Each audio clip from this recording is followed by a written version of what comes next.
School of magic season 2 title hand of silent thunder. Adarsh, तुम किस्मत वाले नहीं हो। ऐसा लगता है कि अभी तुम्हारे लिए कोई डिफेंस इक्विपमेंट अवेलेबल नहीं है। डीन गिरीश की आवाज़ उसके पीछे से आई। आदर्श डीन गिरीश की ओर बढ़ा और उसने देखा कि उसके हाथ में एक जादुई इक्विपमेंट है जो एक दस्ताने जैसा दिखता है। इसके 3 हिस्से थे और यह बेहद ही ज़्यादा शानदार दिख रहा था।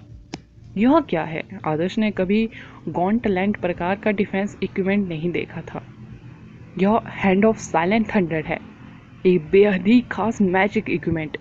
यह ज़रूरी नहीं कि यह मैजिक डिफेंस इक्विपमेंट हो, क्योंकि यह आपके अटैकों को बेअसर या कमज़ोर करेगा, डीन ग्रीश ने उसे बताया। हाँ, फिर यह क्या कर सकता है? आदर्श अवाक रह गया। उसे ऐसे इक्विपमेंट की क्या ज़रूरत थी जो उसके बचाव न कर सके। ओह, पेशेंस पेशेंस, मेरी बात सुनो। यह बेसिक रूप से कई लोगों के लिए बेकार है, लेकिन यह तुम्हारे लिए बेहद उपयोगी है। भले ही इसका इस्तेमाल डिफेंस उद्देश्य के लिए नहीं किया जा सकता, लेकिन इसमें एक उल्लेखनीय शक्ति है। अटैक के एलिमेंट को सेकंड एलिमेंटों में बदलने की क्षमता जो वाहक को मिल रही है। आप इसे 1 से 1 के अनुपात में एक एलिमेंट ट्रांसफार्मर के रूप में सोच सकते हैं, डीन गिरीश ने कहा। उसे लक्ष्य करने वाले स्पेलों के एलिमेंटों को कमज़ोर किए बिना बदलना। डीन गिरीश, क्या अब आप बेहद गंभीर हो रहे हो? अगर यह अटैकों को कमज़ोर करता है तो उनके एलिमेंट को बदलने का क्या फ़ायदा है? अगर किसी का विंड स्पेल मुझे मारने के लिए काफ़ी मजबूत है, क्या यह मुझे तब भी नहीं मार देगा जब इसे लाइट एलिमेंट में बदल दिया जाए? आदर्श ने कहा। हाँ, नुकसान वही रहता है। यदि आप विंड एलिमेंट को लाइट में बदल देते हैं तो भी आप मर जाएंगे, लेकिन यदि आप इसे लाइटनिंग में बदल देते हैं तो क्या होगा? डीन गिरीश ने उससे सख्ती से पूछा। आदर्श चौंक गया। वाह, यह बेहद बढ़िया रतन है। यह चीज़ अनमोल है। आदर्श के पास असाधारण लाइटनिंग रेजिस्टेंस था। खासकर लाइटनिंग टायरेंट प्राप्त करने के बाद उसे साधारण स्पिरिट ग्रेड सीड के अटैकों से बचने की भी ज़रूरत नहीं थी। अगर एडवांस्ड लाइट स्पेल आदर्श पर तब गिरता जब उसके पास कोई डिफेंस नहीं होता तो उसे बेहद नुकसान होता। हालांकि अगर यह एडवांस लाइटनिंग स्पेल होता तो वह बिल्कुल ठीक रहता। क्या यह साइलेंट थंडर का हैंड वास्तव में अन्य एलिमेंटों को लाइटनिंग एलिमेंट में बदल सकता है? आदर्श ने उत्साह से पूछा। डीन गिरीश ने मुस्कुराते हुए सिर हिलाया। यही कारण है कि मैं कहता हूँ कि यह चीज़ दूसरों के लिए बेकार है, लेकिन तुम्हारे लिए अनमोल है।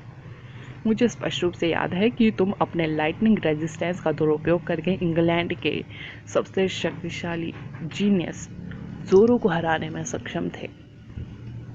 आदर्श ने सहमति में सिर हिलाया। लाइटनिंग टायरेंट की लाइटनिंग को अवशोषित करने की क्षमता, उसके लाइटनिंग प्रतिरोध के बिना उसके पास जोरो को हराने का कोई मौका नहीं था। वह स्काई लाइटनिंग क्लॉक के नुकसान को कम से कम 5 गुना बढ़ाने के लिए ही उसे हराने में कामयाब रहा। आदर्श कभी नहीं भूल पाएगा कि यह कितना विनाशकारी था। डीन गिरीश ने कहा। यह कोई डिफेंस इक्विपमेंट नहीं है था, लेकिन अगर यह स्पेल के एलिमेंट को लाइटनिंग में बदलने में सक्षम है तो यह सबसे अच्छा डिफेंस इक्विपमेंट है जिसका तुम कभी उम्मीद कर सकते हो। Thank you dean Girish. Adarsh खुशी से गिफ्ट स्वीकार कर लिया। यह उससे भी बेहतर था जिसकी वह कल्पना कर सकता था। आदर्श इससे बेहद संतुष्ट था। उसने निर्णायक रूप से हैंड ऑफ साइलेंट थंडर के साथ आध्यात्मिकता संबंध स्थापित किया। क्या तुम इसे आजमाना चाहते हो? डीन गिरीश ने पूछा। बिल्कुल, आदर्श ने सिर हिलाया। इसे कहीं और आजमाओ, यह तुम्हारा घर नहीं है, प्रोफेसर शिन ने नाराजगी से कहा। आदर्श और डीन गिरीश ट्रेनिंग ग्राउंड में गए। डीन गिरीश ने आदर्श पर रोलिंग वेव का इस्तेमाल किया जो एक आम वाटर स्पेल है। आदर्श ने खुद का बचाव नहीं किया और हैंड ऑफ साइलेंट थंडर को एक्टिवेट कर दिया। लाइटनिंग के हैंड जैसी एक धुंधली पर्पल रूपरेखा ने आदर्श को घेर लिया। पर्पल रूपरेखा तक पहुंचते ही रोलिंग वेव गायब होगी। अगले ही पल हैंड ऑफ साइलेंट थंडर द्वारा बनाई गई डिफेंस ने आदर्श पर लाइटनिंग के अटैकों की एक श्रृंखला चलाई। लाइटनिंग अविश्वसनीय रूप से शक्तिशाली थी। आदर्श को पता नहीं था कि डीन गिरीश की रोलिंग वेव किस लेवल की थी, हालांकि वह लाइटनिंग से जलन महसूस कर सकता था। Lightning tyrant domain. आदर्श ने अपने डोमेन को मुक्त कर दिया। और उसे निशाना बनाते हुए लाइटनिंग को अवशोषित कर लिया। लाइटनिंग की चमक आदर्श के ऊपर तेजी से गुजरी, लेकिन जल्द ही उसके डोमेन में गायब हो गई। आदर्श ने अपना हाथ घुमाया और पास में मौजूद ट्रेनिंग डमी पर एक मजबूत लाइटनिंग स्ट्राइक फेंकी। ट्रेनिंग डमी तुरंत राख में बदल गया। यह स्पष्ट रूप से आदर्श की असाधारण शक्ति का सामना नहीं कर सका। बुरा नहीं है, बुरा नहीं, और शानदार है। आदर्श के चेहरे पर बेहद खुशी थी। इसका बुद्धिमानी से उपयोग करना, यह केवल एक ही बार एक्टिवेट हो सकता है। इसे अपनी ऊर्जा पुनः प्राप्त करने के लिए समय चाहिए। इसे अपने अंतिम स्वरूप के रूप में उपयोग करें, गिरीश ने याद दिलाया। मैं समझता हूँ, आदर्श ने सिर हिलाया। वह जानता था कि वह इसे तुरुप के पत्ते की तरह इस्तेमाल कर सकता है, खासकर तब जब उसका सामना ऐसे दुश्मनों से हो जो उससे ज्यादा ताकतवर हो। उपहार प्राप्त करने के बाद आदर्श बेहद अच्छे मूड में था। आदर्श घर लौटते समय खुशी से गुनगुना रहा था। उसे प्रवेश द्वार पर हिल्स की एक जोड़ी देखकर आश्चर्य हुआ। और छोटे क्रिस्टलियो शूज को देखकर ही उनके मालिक की कोमल चिकनी टांगों की कल्पना कर सकता था। आदर्श अंदर गया, यह सोचते हुए कि कौन उससे मिलने आया है। यह निश्चित रूप से स्मायरा और आयशा नहीं थे, क्योंकि वे हमेशा अपने जूते अंदर रखते थे। आदर्श ने अंदर जाते ही एक अनोखी खुशबू को सूंघा। वहाँ वाकई एक महिला गेस्ट थी। अगर वह महिला को उनकी खुशबू से पहचान पाता तो वह उन्हें देखने से पहले ही उनका नाम बता पाता। यह निश्चित रूप से उसके दिल को छू जाएगा। आदर्श, तुम क्या कर रहे हो? आयशा ने असमंजस में पूछा। ओह ओह, कुछ नहीं, मैं बस सोच रहा था कि यह कौन है। ओह नंदिनी, मुझे पता था कि यह तुम ही हो। कोई आश्चर्य नहीं कि मैं यहाँ आते समय इतने अच्छे मूड में था। आदर्श की मुस्कान नंदिनी को देखते ही चौड़ी हो गई। हालांकि उसे थोड़ा अजीब भी लग रहा था। वह औरतों को सिर्फ उनकी खुशबू पहचान कर पहचानने की सोच रहा था, लेकिन वह अपनी बड़ी गर्लफ्रेंड की खुशबू नहीं पहचान पाया। जाहिर है उसमें इस क्षेत्र में कोई प्रतिभा नहीं थी। नंदिनी एक कप चाय पी रही थी। उसने आदर्श की तरफ देखा और उसके लिए भी एक चाय कप बना दी। उसने कप अपने सामने रखी और आदर्श को बैठने का इशारा किया। उसे उससे कुछ बात करनी थी। नंदिनी वास्तव में आदर्श से बात करने आई थी। उसे उसकी मदद की जरूरत थी। उसे आश्चर्य हुआ कि वह बेशर्म आदमी उसके बगल में बैठा था और उससे बेहद चिपक गया था। उसने नंदिनी का कप उठाया और एक ही घूंट में खाली कर दिया। उसे इस बात का बिल्कुल अंदाजा नहीं था कि चाय कितनी महंगी थी। नंदिनी ने जानबूझकर इसे स्माइल और आयशा के साथ साझा करने के लिए लाई थी। दोनों धीरे धीरे नाजुक चाय का आनंद ले रही थी। फिर भी आदर्श ने अपनी प्यास बुझाने के लिए इसे बस गटक लिया। उसने अपनी बोतल भी ली और बाकी चाय उसमें डाल दी। दूसरों की ठंडी निगाहों को देखकर आदर्श को आखिरकार एहसास हुआ कि उसने बढ़िया चाय बर्बाद कर दी है। उसने अजीब तरह से हंसते हुए पूछा, तुम्हारा परिवार कैसा चल रहा है? नंदिनी ने कहा, हमारे सामने एक बेहद बड़ी समस्या है, तो तुम्हें मेरी मदद की ज़रूरत है। आदर्श मुस्कुराया।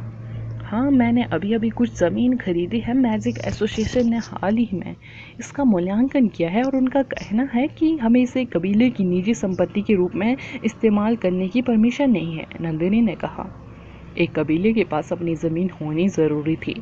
शहर में कुछ घर होना एक मैजिशियन कबीले के बजाय सिर्फ एक नवोदित कबीले के लिए था। एक प्रसिद्ध कबीले की तो बात ही छोड़िए। नंदिनी ने बेसिक रूप से शून्यों से शुरुआत की थी। कबीले को विकसित होने के लिए समय की आवश्यकता थी। एक प्रसिद्ध कबीला बनने में केवल 1 या 2 दिन नहीं लगेंगे।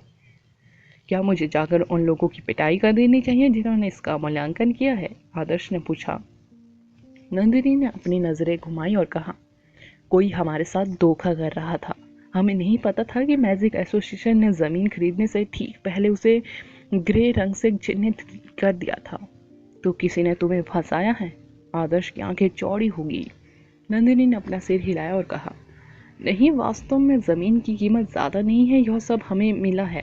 इसमें वास्तव में बेहद संभावना है। अगर हम समस्या को ठीक कर सकते हैं तो ज़मीन की कीमत उस कीमत से भी ज़्यादा होंगी जिस पर हमने इसे खरीदा था। यह हमारे विकास के लिए भी एकदम सही है। आदर्श ने कहा, मैं आपके साथ मैजिक एसोसिएशन चलूंगा, देखते हैं कि उनका क्या कहना है। मुझे इसमें आपकी हेल्प की ज़रूरत होगी। अगर ज़मीन को लेकर वाकई कोई समस्या है तो हम इसे छोड़ देंगे। नंदिनी ने सिर हिलाया।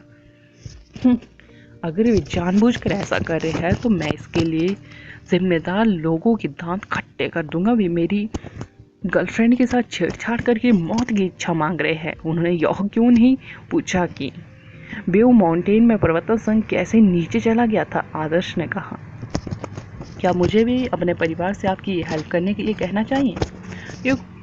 ये कोई बड़ी समस्या नहीं है। आपको बस मैजिक एसोसिएशन के प्रभारी व्यक्ति के साथ अच्छे संबंध बनाए रखने की ज़रूरत है। हमारे कबीले में कुछ लोग हैं जो जानते हैं कि क्या करना है। आपको इसे जल्दी से पूरा करने में सक्षम होना चाहिए, समायरा ने कहा। नंदिनी ने अपना सिर हिलाया। हमें यह काम खुद ही करना होगा। मूल्यांकन रिपोर्ट में इस बात का वैध कारण है कि कबीले द्वारा इस ज़मीन का इस्तेमाल करना खतरनाक क्यों है। ज़रूर, अगर आपको किसी हेल्प की ज़रूरत हो तो मुझे ज़रूर बताइए, समायरा ने कहा।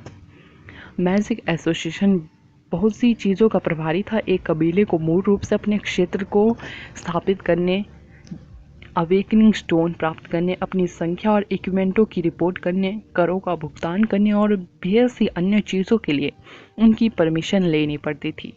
इनमें से कोई भी आदर्श की चिंता का विषय नहीं था, केवल नंदिनी जो अपना खुद का कबीला स्थापित करने के लिए उत्सुक थी। मैं उन सभी से निपटने का धैर्य था। सौभाग्य से नंदिनी भी हर चीज़ की जिम्मेदार नहीं थी। उसे सिर्फ ऐसे गंभीर मामलों में ही भाग लेना पड़ता था। मैजिक एसोसिएशन के पास एक मूल्यांकन समिति है, आदर्श ने पूछा। कब से कोई व्यक्ति जो केवल अपनी कल्टीवेशन और डीमन प्राणियों के शिकार पर ध्यान केंद्रित करता है वो मैजिक एसोसिएशन के साथ कोई समय बिताता है, समायरा ने कहा। तुम सही कह रही हो। मैं मैजिक एसोसिएशन में तभी गया था जब मैं पहली बार इंटरमीडिएट लेवल पर पहुंचा था, ताकि नए एलिमेंटों को अवेक कर सकूं। मुझे लगता है कि मेरा वहां आखिरी समय था। मुझे वास्तव में उनके साथ बेहतर संबंध विकसित करने चाहिए। मैंने सुना है कि वे लगभग हर चीज़ के प्रभारी है। अगला एपिसोड जानने के लिए बने रहे मेरे इस चैनल के साथ। Thank you.